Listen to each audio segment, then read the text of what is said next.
Hello everyone, welcome back. இன்னைக்கு ஒரு சிம்பிளான கோல்ட் ஹோம் ரெமெடி ரெசிபி தான் பார்க்க போகிறோம். Pepper rice. இது எப்படி செய்கிறதுன்னு நம்ம பார்க்கலாம். ஃபஸ்ட்டு ஆயில் ஹீட் ஆன பிறகு நான் இதில் பார்த்தீங்கன்னா வெங்காயம், அதுக்கப்புறம் கொஞ்சமாக கருவேப்பிலை, அதுக்கப்புறம் பார்த்தீங்கன்னா பூண்டு, இது அத்தனையும் நம்ம எண்ணெயில் அப்படியே சேர்த்துப்போம். மற்றபடி கடுகு அதெல்லாம் எதுவுமே நம்ம போட போகிறதில்ல. ஜஸ்ட் வெங்காயம், பூண்டு, கருவேப்பிலையை நம்ம ஆயிலில் நல்லா இப்போது வதக்கிக்க போகிறோம்.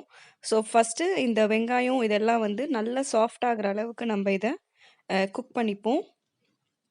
ஸோ இந்த ரைஸ் பார்த்தீங்கன்னா ரொம்ப ரொம்ப சிம்பிளான ரைஸு. வித்தின் 5 மினிட்ஸில் செஞ்சிடலாம்.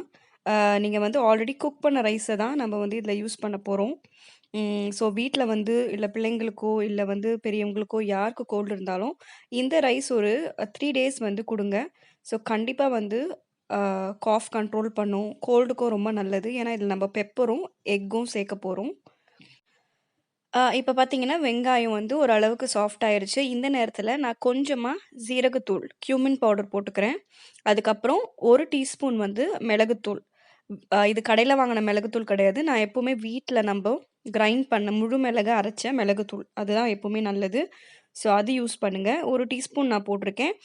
நீங்கள் எவ்வளோ ரைஸ் குவான்டிட்டி போடுறீங்களோ அதுக்கேற்று முட்டையையும் பெப்பரையும் அட்ஜஸ்ட் பண்ணுங்கள். எவ்வளோ உங்களால் காரம் சாப்பிட முடியுமோ அதுக்கேற்ற மாதிரி அட்ஜஸ்ட் பண்ணிக்கோங்க. அப்புறம் இதில் பார்த்தீங்கன்னா ரொம்ப நேரம் நம்ம பெப்பரை குக் பண்ண வேண்டாம். இப்போது நான் ஒரு 3 முட்டையை இதில் உடச்சி ஊற்றிக்கிறேன். ஸோ லைட்டாக இதை ஸ்க்ராம்பிள் பண்ண மாதிரி நம்ம பண்ண போகிறோம். ஸோ பிள்ளைங்களுக்கு மட்டும் கொடுக்குறீங்கன்னா பெப்பர் கவனித்து போடுங்க. மற்றபடி பெரியவங்களுக்கு சாப்பிட்றீங்கன்னா எவ்வளோ உங்களால் அந்த ஹீட் மேனேஜ் பண்ண முடியுமோ அவ்வளோ சாப்பிடலாம். பெப்பர் ரொம்ப ரொம்ப ரொம்ப ஹெல்தியான ஒரு இன்க்ரீடியண்ட்டு. கோல்ட் டைமுக்கு பார்த்தீங்கன்னா ரொம்ப ஹெல்ப்ஃபுல்லாக இருக்கும். ஏன்னா அதில் நிறைய ஆன்டி ஆக்சிடென்ட் இருக்கிறதுனால கோல்டு ஃபைட் பண்ணுறதுக்கு அது ஹெல்ப் பண்ணும். அது மட்டும் இல்லாமல் காஃப்ஸும் கண்ட்ரோல் பண்ணும். இப்போது இதில் நம்ம குக் ரைஸை போட போகிறோம். எக்ஸ் ஒரு 80% குக் ஆனா போதும். ரொம்ப குக் பண்ண வேண்டாம். இதில் பார்த்தீங்கன்னா, நான் ஆல்ரெடி குக் பண்ணியிருக்கேன். நம்ப ரெகுலரான சாப்பாடு ரைஸ் தான் நான் இதில் சேர்த்துக்கிறேன். அத இப்ப என்ன செய்ய போறோம்னா, கொஞ்சம் கொஞ்சமா ஆட் பண்ணிட்டு, நல்லா ஹை ஃப்ளேமில வச்சு நல்லா நம்ம மிக்ஸ் பண்ணிப்போம். ஸோ நல்லா மிக்ஸ் பண்ணிக்கோங்க. நல்லா ஃப்ரைட் ரைஸ் மாரி ஆயிடும். பட் ஆனா ரைஸ் கலர் அ ஒயிட்டா தான் இருக்கும். பட் ஆனா அந்த ஹீட் உங்களுக்கு கண்டிப்பா இருக்கும். ஒரு வேளை நீங்க நெறைய பெப்பர் போட்டீங்கன்னா, உங்களுக்கு ரைஸ் கண்டிப்பா பிளாக்கா அந்த கலர் சேஞ்ச் பண்ண சான்சஸ் இருக்கு.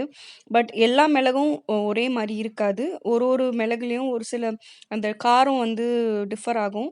ஸோ நீங்க எந்த பெப்பர் பவுடர் யூஸ் பண்றீங்களோ, அதுக்கேத்த மாரி பார்த்துக்கோங்க.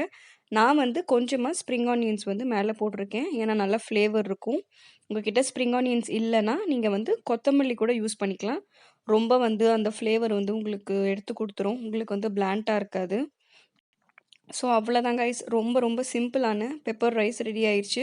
நான் யூஸ் பண்ற பெப்பர் கொஞ்சம் காரம். அதனால தான் நான் கொஞ்சம் போட்டிருக்கேன்.